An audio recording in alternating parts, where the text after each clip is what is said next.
Today we have the opportunity to uh, have a conversation with Liliana. She's from Houston, Texas. And Liliana, maybe you can introduce yourself and just tell me a little bit about some of your experience beginning, I think it was about 12 years ago when we first met and you were dealing with a very serious health challenge. Maybe we could start there. Sounds good. I am Liliana. I live in Houston, and I was diagnosed with a very challenging type of breast cancer. It's called triple neg, and it's one of the most rarest kind. It's 15 to 20% of the women that get this, and the prognosis going the route of chemo and radiation is not good. Generally, women get brain cancer, lung cancer, or bone marrow cancer. Mm. So I learned this kind of early on because I joined a group back then of women that decided to create a website where the newbies joined, and everyone would explain their experience, that they were also triple neg. And we had two different groups in this website, the newbies and the Mets. The Mets being metastatic cancer. And so I was more interested in reading what the Mets were talking about. And I noticed that they had a similar protocol of chemo that I was assigned. And they were having brain cancer, lung cancer. It was really a sad group to read. But I just felt like I didn't want to go that route. I wanted to find other ways to possibly heal myself. You know, I was looking for options. And I mean, when you said heal yourself? Yeah, I just felt like it didn't feel right taking chemo initially. And I did it anyway. I actually ended up doing the first 3 chemos, and there were 5 more chemos that I was supposed to take, and I declined to take them. And was that one of the reasons? Was that a personal choice you made that? Were you influenced by it? It was a anyone, personal choice. I see. Okay. Yeah, it was personal. One of my best friends, she actually reached out to a friend in Florida who was at the time helping other people with alkaline diet. And so she immediately called me and told me about this. I listened openly, but I did not completely embrace it. Okay. So I decided to look on the web myself. And I found 2 different interesting sites. One of them was, I looked up alkaline diet because I'd never heard of this before. And so I looked up alkaline diet, and I found a study about 2 different tribes. I believe it was in Arizona. I don't remember exactly. But one tribe was very close to civilization, where they have access to the SAD diet, you know, like going, you know, the fast food places and you know, those kinds of foods. And the other group of Indians were actually harvesting their own vegetables and foods. And they were growing lots of vegetables, and that was mainly their diet, was vegetables. And so this study showed that 1 in 4,000 of the people in the group that was harvesting the alkaline vegetables were actually getting cancer, whereas 1 in 400 of the group that's closer to civilization were getting sick. So that kind of piqued my interest a little more. And then I found Miss Chris Carr, and that was actually October 24, 2007, when she announced on that very day that she had a documentary on the Discovery Channel. So I made it a point to watch that show, 2-hour show. And the second hour of that show is when you were introduced. Okay. And so this really got me thinking.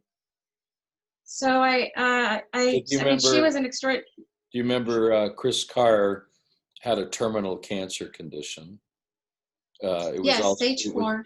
it was also inoperable because it was a vascular cancer, and she had numerous tumors throughout her body. And Yes. so Chris was told by her doctors that there was nothing that they could do for her, and so she wandered out to the Rancho del Sol, and that's when we first met. And that's when she first learned herself about the alkalarian diet. The alkalarian diet, by definition, is a new way of living, new way of eating, new way of thinking, new way of feeling, new way of believing. It's a new biology. It's a new chemistry, new physiology. So it's a whole, it affects your lifestyle.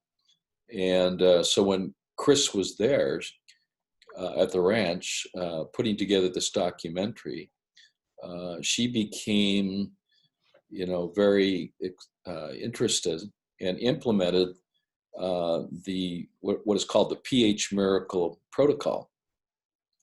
And people have asked me over the years, well, what's a pH Miracle Protocol? What does that mean? I said, well, it's a natural phenomenon between the cause and effect relationship. And I've taught people for years that cancer is a symptom. It's not a disease, but a symptom of a condition of the internal environment. And so you were exposed to that by Chris. She eventually not only did a documentary, she wrote a book called Crazy Sexy Cancer.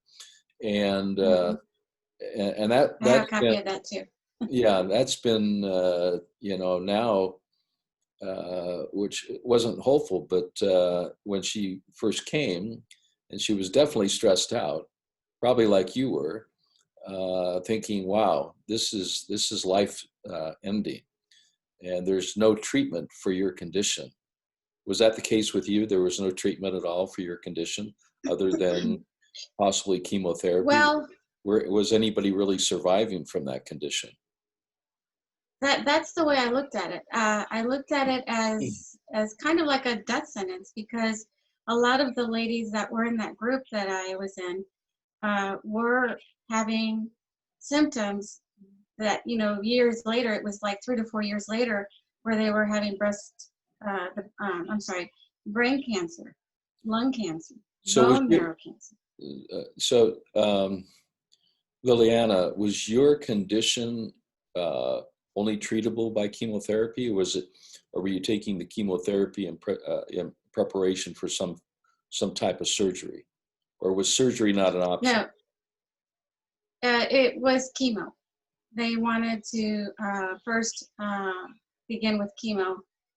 There was a surgery scheduled later on, yes, but what I did exactly was I did the first 3 chemos. After the 3 chemos, I stopped. I began the alkalarian diet and lifestyle. I began exercising and drinking green juicing. What was that you held up there? Why don't you show that again? This is alkaline water with the green powders. Was that the Interlight Super Greens? Is that it? Okay. Yes. How many scoops do you put in there? Well, I'm actually more generous now. Back then I was only putting a scoop, but I put like a couple of scoops now. Okay. Yeah. So how many of those, by the way, how many of those do you drink? So right now I'm drinking 3 to 4 liters a day. Okay. All right. So, okay, So back to your story. So you were doing yes, chemotherapy. You stopped after 3 sessions. You watched the documentary uh, on the Discovery Channel, "Crazy Sexy Cancer," which is also now a book. right. And so once again, so those who are listening, we're back in time by approximately what, 12, 13, 14 years? Yes, 13 years. 13 years, okay. Yes. And that week was actually my birthday week. Um, and so because it was kind of like my birthday and I was learning all of these things, I was kind of taking in like, these must be signs that I am receiving that I should be making a change. Hmm. And so the next day I went to look for your book, um, PH Miracle Living. Yeah, And the I, PH Miracle book. Yeah, so yeah, mhm, okay, the good, your first edition. right. And and so I read the book, um, and I decided to order the uh, supplements and the pH drops. I ordered everything. So I began my journey and I cleansed for 21 days. Um, it was very difficult the first week, I remember, because I was getting lots of headaches, feeling a little weak. But I started to feel better after the first week. Good. And I started noticing that I was actually also losing weight. Um, so after the 21 days, I continued drinking the alkaline water, and I continued drinking the greens. I added solid foods, mainly salads, and I was very I guess I was surprised that broccoli was starting to taste sweet. So I noticed that my taste buds were also changing. Yeah. Um, So, so anything else besides making changes in your diet? Did you incorporate sauna, or did you incorporate exercise at all again? Or oh, yes. I exercised. I walked about a mile and a half each day. Every morning I got up and started walking. And I noticed that when I would sweat, it didn't stink. Um, usually we can tell when we're stinking when we sweat, but I didn't stink. And there was a lot of other I guess physical changes that I appreciated.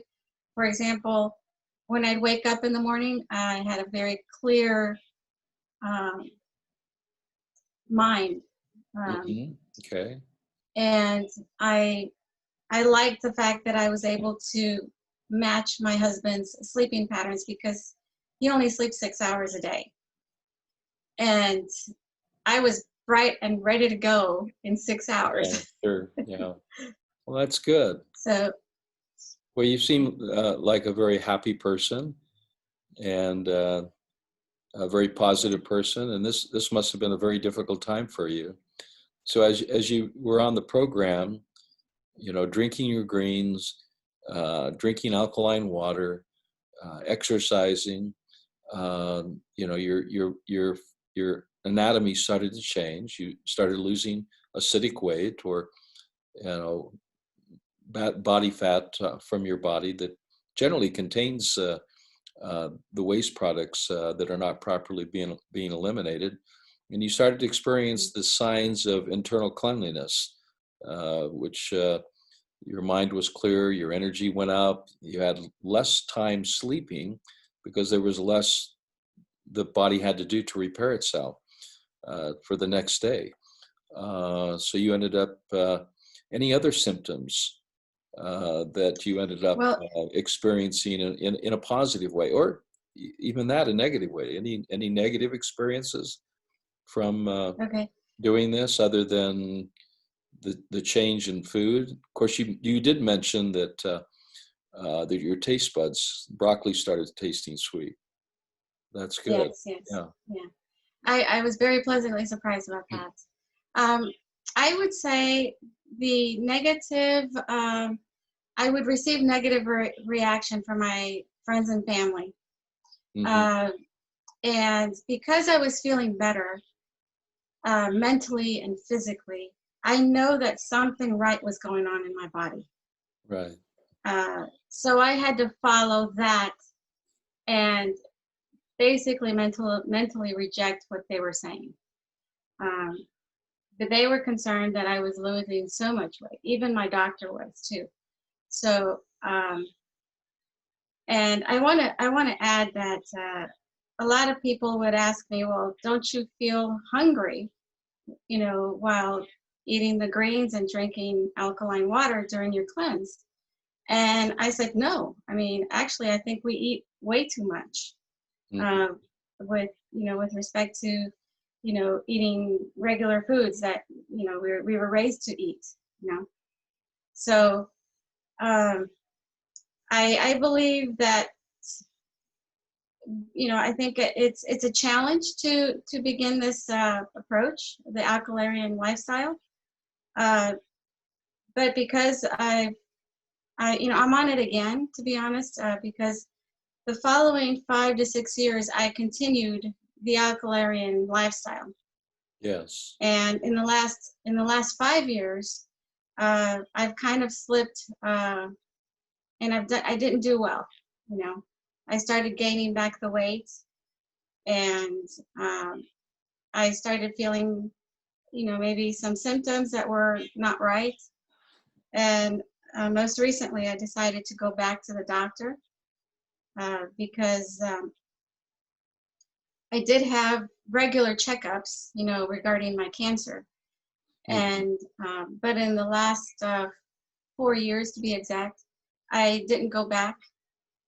And most recently, I felt something in my pelvic area, and the doctors found that I have a solid mass on the left ovary. Okay. And so nervously, I thought, oh my gosh, it's because I have slipped away from the alkalarian lifestyle. Okay.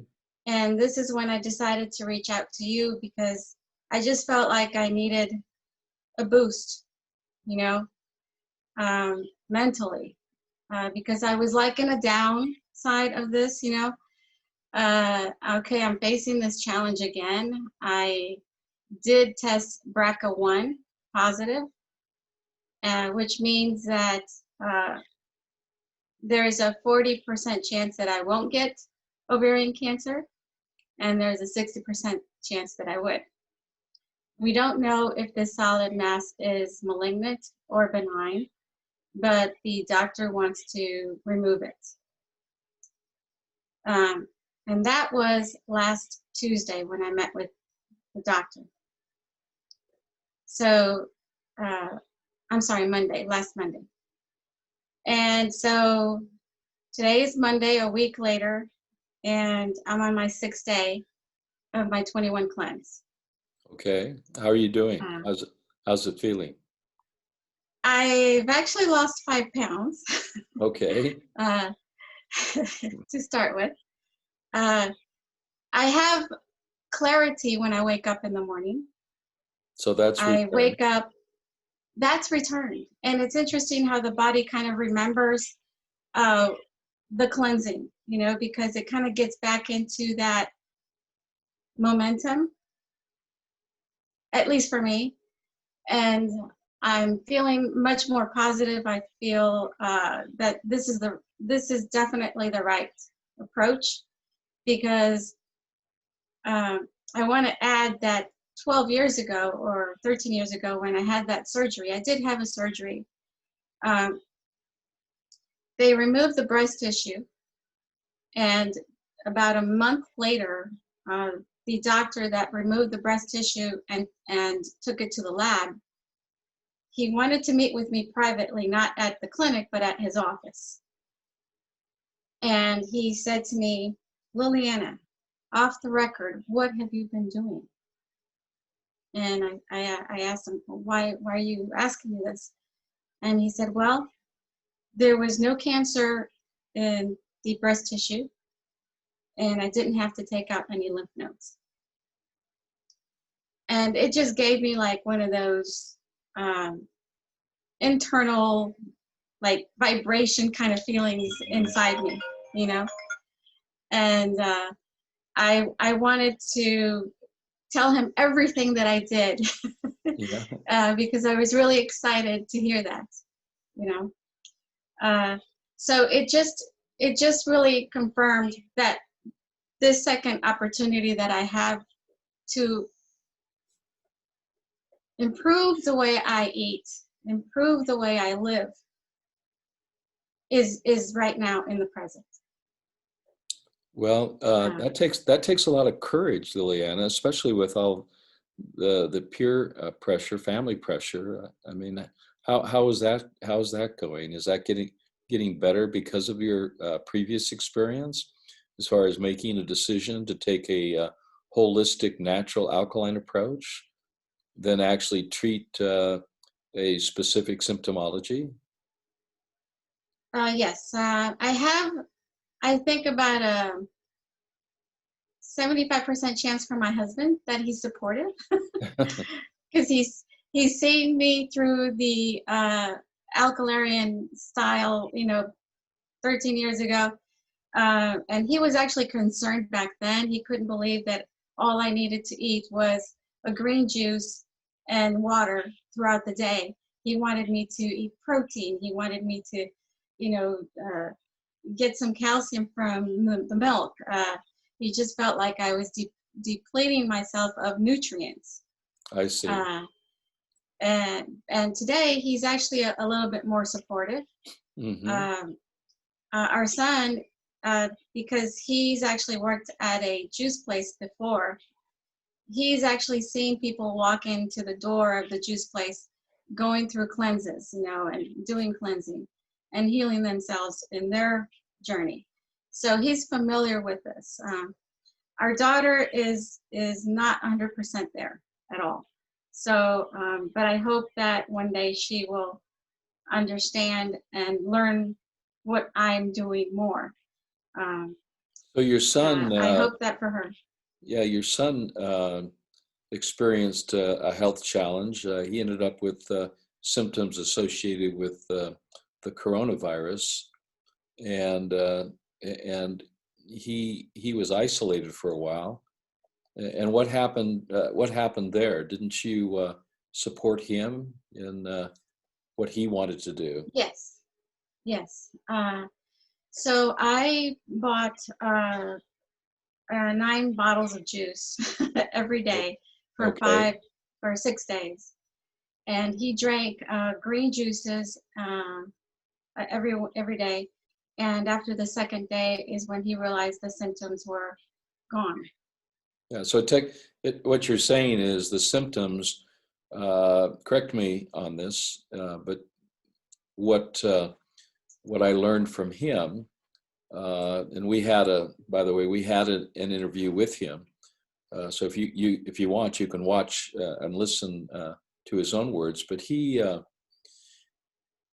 started the green juice and started drinking the alkaline water, and went through about a 24-hour, 48-hour cleanse, and all of his symptoms, which were the high fever, the cough, the fatigue, all dissipated within a very short period of time.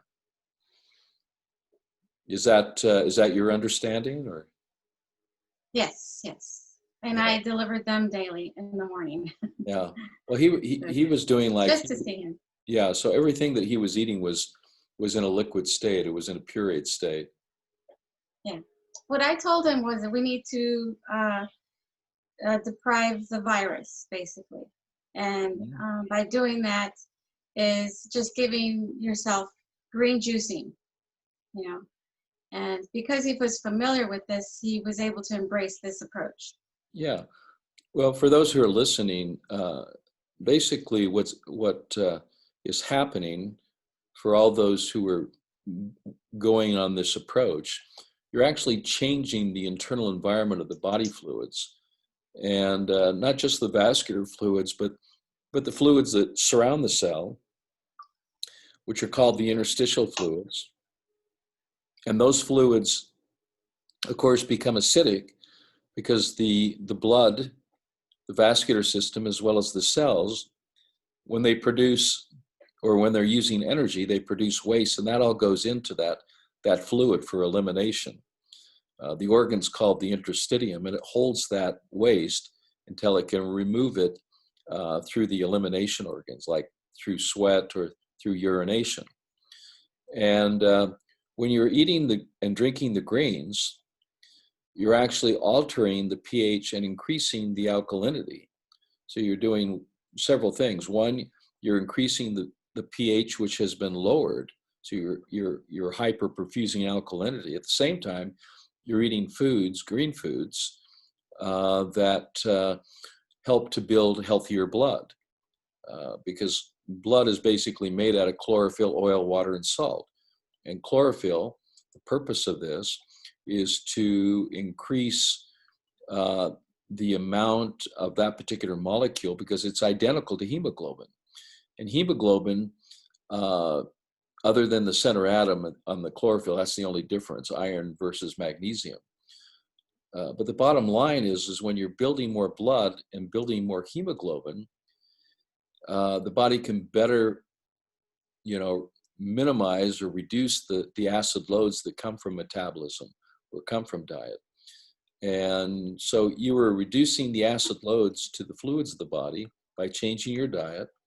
You were also reducing the acid loads that were coming from the cells, from their waste, by eating foods that have natural occurring antioxidants. Antioxidants are basically antacids, thus raising the pH.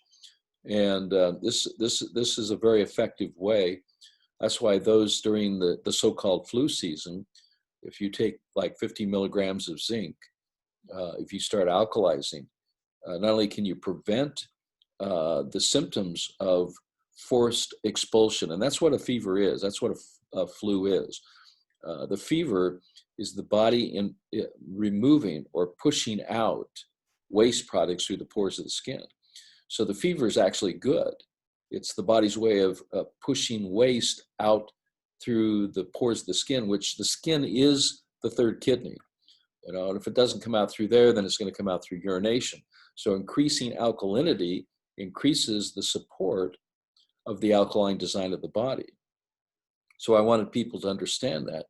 So it's not that you're treating any specific disease.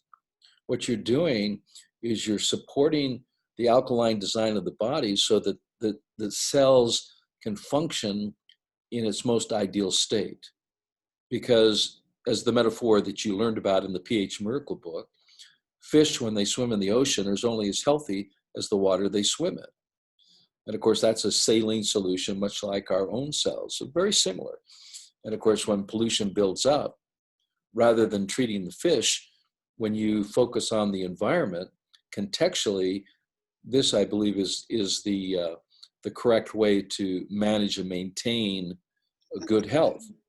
And so that's why you lost the weight.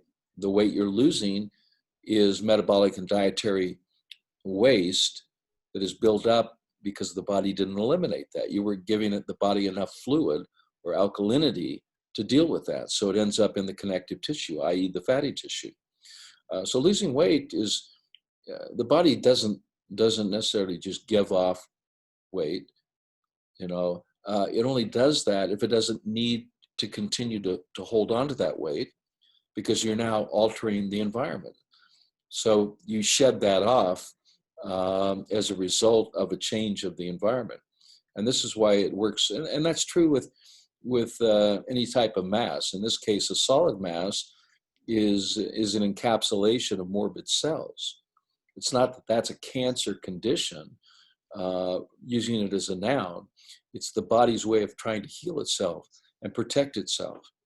And this is what I try to teach and help people understand. Of course, this is all published in many peer-reviewed journals, as well as written about this subject in the pH Miracle books and the most recent, the pH miracle for cancer. So cancer is a symptom, just as fever is a symptom of the body trying to heal itself, protect itself. If you cut yourself, the blood coagulates, forms a clot. That clot becomes the new skin, and that's a process. You don't pick at it. If anybody picks at a scab, the body can't heal, and that's the same way with what happens inside the body. The body creates various formations, such as if there's too much acid, the body will use calcium ions from the bone. Well, that causes bone loss, but the body needs to maintain its delicate pH balance of 7.365.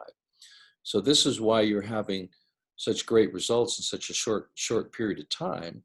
Your body remembers this. It never forgot about it or knew about it before. It was just awakening you up to the fact that if you want to be healthy, and this is true with a body of water. You are a body of water. If you don't take care of the swimming pool, then what you're going to find is all kinds of little critters showing up: bacteria, yeast, molds, algae, what have you. And so when you start, filtrating out the waste product and you start increasing alkalinity.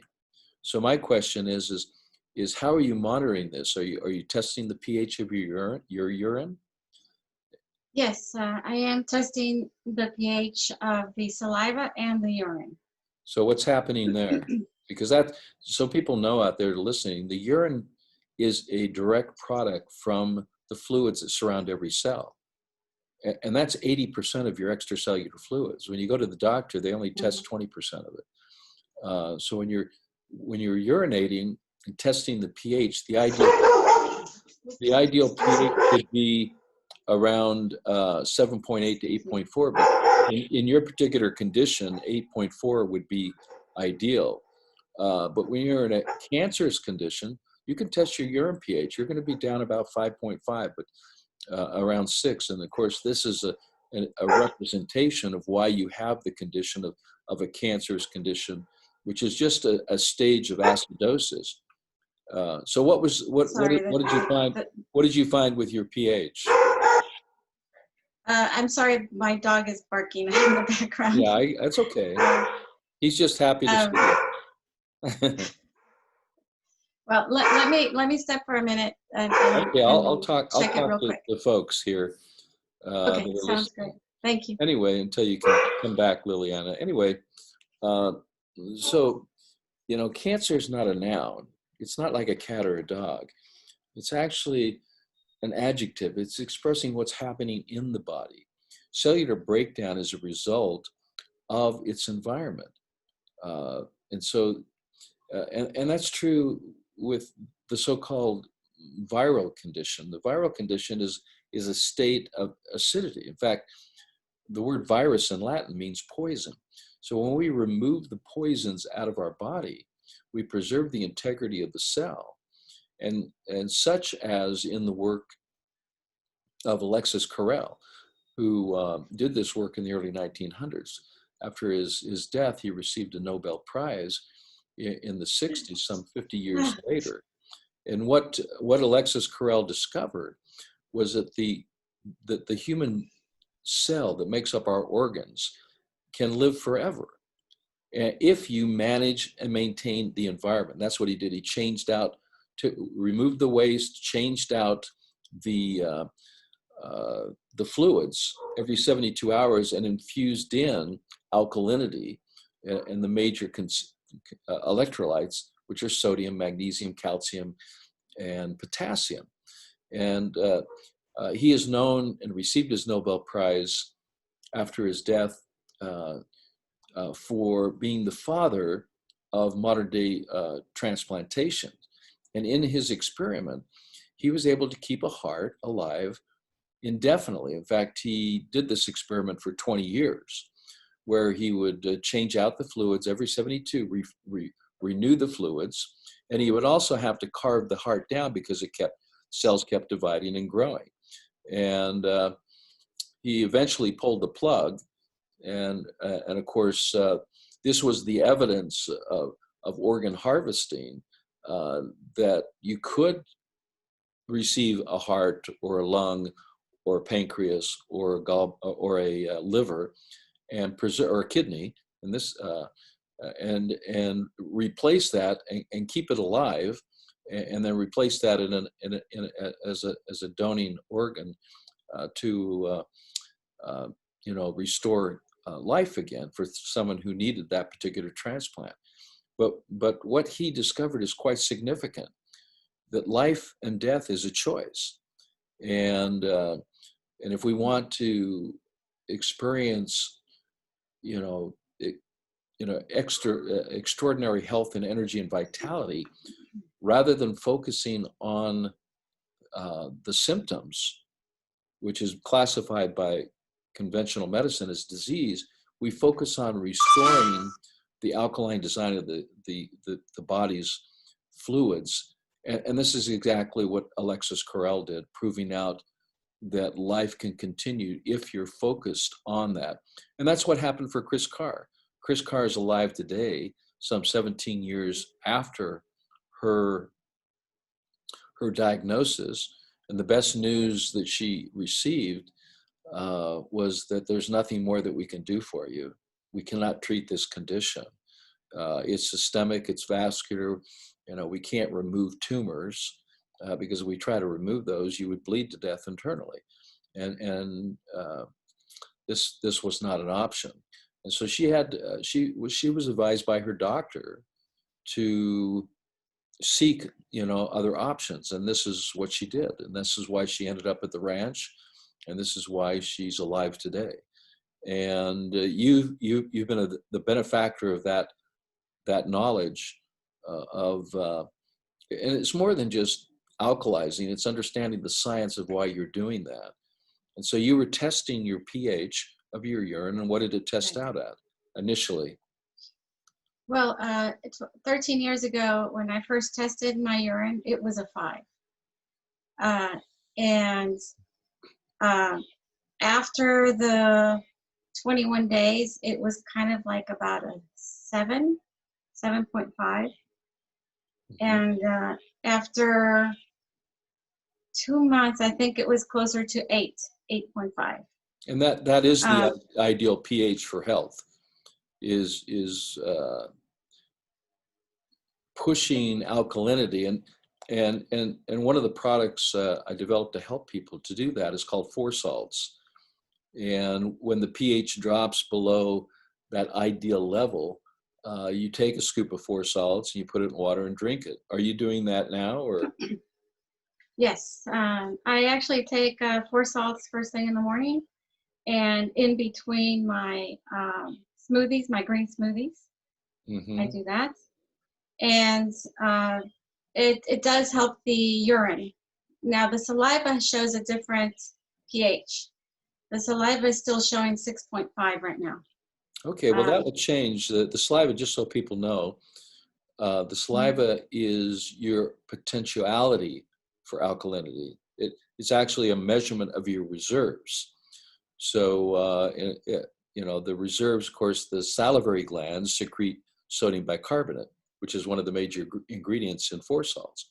But when you eat food, the salivary glands are secreting alkalinity, because food has to increase to a pH of 8.4 and be in a liquid state to be used by the human body. And what happens in the small intestine is the biological transformation of that food, liquid food, at an 8.4. And this is when you start building healthy blood. So what is the pH? So your saliva pH is at 6.5. What is your urine pH? It's a 7. And I think it's because I'm taking the 4 salts. Okay. So gradually you'll note that as you continue with the program, you'll begin building up your reserves, which will be reflected in a higher pH of the saliva. Okay. And the interstitial fluid pH will go up, and you'll see that stabilized at somewhere between 8.2 to 8.4. And that will be reflected in the urine. And so ideally, when you're seeing that, then of course you're going to see then the reversal of your conditions just like you did before. So the solidification of any type of mass is really good, particularly since, you know, your report stated that it was non-vascular. And that's a good sign. That's exactly the way, you know, the body heals. It encapsulates, it crystallizes, it breaks down, it disappears. If you, just like a scab, you know, it clots, you know, it then eventually it hardens, and eventually as new skin grows, the scab reduces in size and it disappears. This is the normal process of healing, whether it's outside on the body or inside on the body. And so if there's injury to the body inside, there's going to be an encapsulation. There's going to be clotting that goes on in that particular area. The fact that they did a scan of that and it shows that it's a solid mass is actually a good sign.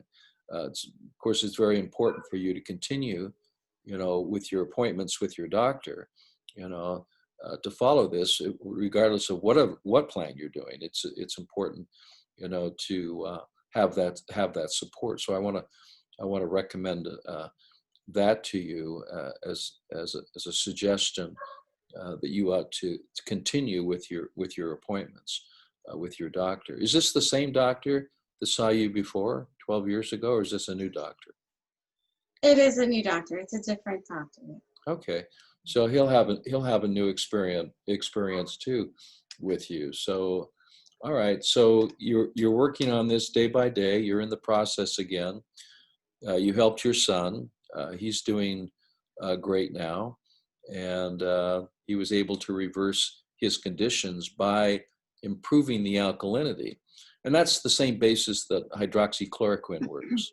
Hydroxychloroquine actually increases the alkalinity of the interstitial fluids and the intracellular fluids by 0.25, and that's enough to preserve the integrity of the cell, but it's enough to stop the clotting factors, or what is called pathological blood coagulation, or disseminated, DIC, disseminated intravascular coagulation, which is the main culprit for the symptoms that show up in this corona effect. I call it the corona effect.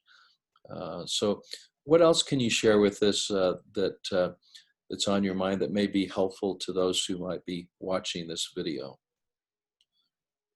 Well, when I did it the very first time, I used to listen to your to speak, you know, and there was one time we were able to listen to you by phone, and you mentioned that when you test the urine of the young children, of our children, for example, their pH is going to be high. And so I actually did that when I was sick with cancer, breast cancer. And while I was going through the cleansing period, I decided to test the urine of our children. And sure enough, their pH was high, like at least an 8. And I was very happy when I reached that level of my urine. So it just confirmed that I was doing the right thing. And this is my second opportunity to make a forever change in my life. I don't plan on eating the SAD diet at all.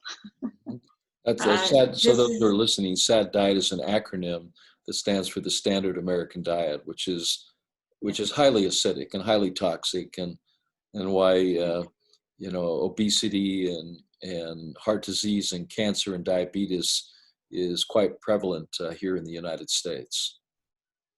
Yes. And so I hope what I'd like to do is document it in some way to help other women with the same or similar diagnosis that I have, and help them. I'm trying to start either a website or some kind of blog or something I'm trying to figure that out right now. I haven't really decided what approach I'm going to do, but I would like to document what I'm doing, because this is my second chance at life, at improving and elongating my life. Absolutely. Well, I think it's important to note here your progress and your courage to follow this path, because very few travel this road. They tend to unfortunately succumb to fear, which is an acronym that stands for false evidence appearing real, and suffer the consequences of that, unfortunately.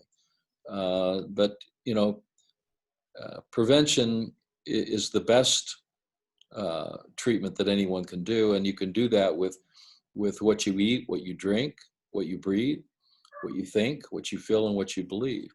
The disease is nothing more than over-acidification of the blood and the interstitial fluids due to an inverted way of living, eating, thinking, breathing, feeling, and believing. And when you alter those in a positive way, then things begin to alter, to change, and in a positive way. And this is what your experience has been. For Chris Carr, even though those tumors may still exist in her body, no one's died from a tumor.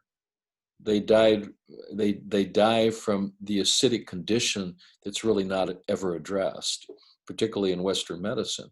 So when you address the causative reason for cellular breakdown that gives rise to, the destruction of the cell, in whatever part of the body it is, and it affects the weakest parts of the body. For women, just so that you have, for those who are listening, the reason why there's so much, there's so many breast cancers, is that the body will push waste outside the body, and of course into the fatty tissues. This is, if you're not eliminating your waste, the body will naturally push this outside, and of course the breasts are outside the body, particularly from the organs that sustain life, and this ends up in an inflammatory condition called ductal cell in situ, an inflammatory condition of the ducts, and it'll lead to ductal cell carcinomas, tumor masses, and this is just the body's way of trying to protect the organs that sustain life. So to prevent that, you have to manage and maintain the alkaline design of the body fluids, particularly the interstitial fluids, which is the major ocean or body of water that surrounds all the cells. And you do that simply by just getting some pH hydrant paper, litmus paper, testing it, and every time that you urinate, test that urine and make sure you keep it up above at least minimum 7.2. Ideally, if you're going to start feeling more youthful again and energetic, you want to see that number up around 8 to 8.4. So here again, these are not, this is not conventional thought. This has been my research now for close to 4 decades. And the work that Dr. Galina Migalko and myself are doing by testing not only the vascular system fluids, the biochemistry, but also the interstitial fluids, has given us the solid evidence to publish, which we did in 2015, the ideal pHs and the ideal chemistries that the body needs in order to maintain its health, energy, and vitality. So in closing, do you have anything else that you would like to share that may be helpful for those who are listening? Well, having the second opportunity to regain my life, I just want to say that I'm very grateful of this realization, and I'd like to share it with as many people as I can.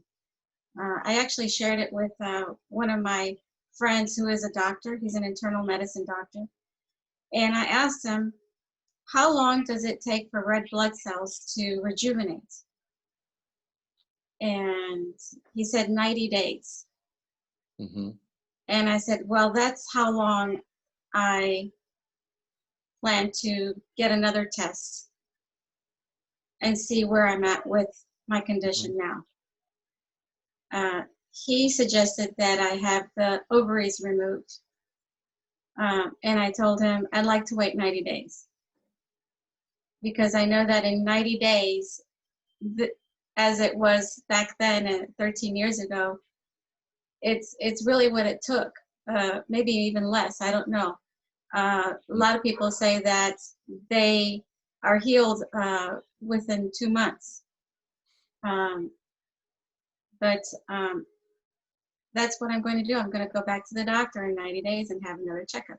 We'll have a follow-up conversation, but that's a great goal. You know, a lot of people, it's common knowledge is that red blood cells are just for uh, picking up carbon dioxide or respiratory waste. Carbon is a waste product, and delivering oxygen to the cells. But that's not the main purpose of the red blood cell. The red blood cell's purpose is to move into an area where there's injury or where cells are breaking down and become the new muscle, the new bone, the new heart, the new lung.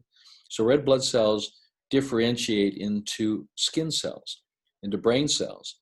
It is the foundational stem cell of the human body. The other function for a red blood cell is when needed, if the stomach's not producing enough sodium bicarbonate to maintain the alkaline design of all of our body fluids, it is the red blood cell that donates its life by donating the hemoglobin, which becomes the alkalizing buffer to neutralize acids in order to maintain the delicate pH balance of our body fluids. And this is where you end up with anemia. It's not because of an iron problem, it's because of an acid problem. And so when we understand the multiplicity of purposes of the red blood cell, which we're producing at 5 million red blood cells per second. So those red blood cells are made in the crypts of the small intestine with what you eat and what you drink. So it's very important that you green up your diet, that you eat healthy, all the healthy greens, both fruit and vegetables, that you eliminate animal proteins and dairy products, that you eliminate vinegars or any acid foods, corn, peanuts, mushrooms, algae, all need to be probiotics, enzymes, all have to be eliminated in order to restore the alkaline design of the place, which is the small intestine, and particularly the crypts of the small intestine or of the intestinal villi, where new embryonic cells are made, and those embryonic cells become the erythroblasts and then become the erythrocyte. Red blood cells are essential to life. When an egg is fertilized, a drop of blood appears, and out of that one drop of blood, a new organization, a fetus is created, and from that, a new humanoid. And so once we understand that the blood is made from chlorophyll, oil, water, and salt, these are the four major food groups, and we focus on alkalinity by simply just testing the urine of our pH of our urine, we can manage this, just like how important it is to manage the temperature of our bodies. And we feel just in a slight variations, either high or low, we feel those temperature variations, we feel them symptomatically. But the body does that. And there are a group of cells in the brain cells called astrocytes that manage the homeostasis and the biochemistry and our breathing, our temperature. And when we have good health and we're alkalizing, those cells can operate more efficiently. They control the central nervous system. So as you're doing your alkaline lifestyle, there's science behind this. And of course, yes, the basics are in the pH Miracle book. And we have examples like Chris Carr and others who have taken this road because the other road wasn't available. There was, it just wasn't an option. And so I admire your courage. You have a beautiful smile, and so keep sharing your light and be a beacon of hope, be a beacon of light for all those around you, because there's so many people out there that are suffering needlessly. Yes. Just understand some of these simple principles. They can restore their health. They can restore their life, because there's only one. It just makes a lot of sense. Yeah, there's only one sickness and one disease, and there's only one treatment. And the one treatment is to restore the alkaline design of the human body and open up the channels of elimination to remove the acidic wastes that are coming from metabolism, that are coming from environment, that are coming from respiration, that when coming from our food. When we understand that waste needs to be removed, and we do that through hydration of proper alkaline water, even to the point of neutralizing the hydrochloric acid in the stomach, which a lot of people don't realize that hydrochloric acid is a waste product of sodium bicarbonate production. And the stomach is the major organ for producing alkalinity to maintain, immunity. So that it is the stomach that provides true immunity. It is the innate immune system, which it regulates by producing sodium bicarbonate. It's what causes an upset stomach is the body's need for more sodium bicarbonate. So it's just the acid we're experiencing. And so when we realize that the stomach is main purpose is to contribute alkalinity, and is not an organ of digestion, but an organ of contribution, this is when our whole etiology can change and our whole path can change. And this can lead us back to the house of health, which is the path that you're currently on. So I congratulate you on your courage and your research, taking the time to research this for yourself, because Liliana, it is your body, it is your life, and it is your choice. And Right. and that is a freedom that I believe must stand. And nobody can take away. yeah.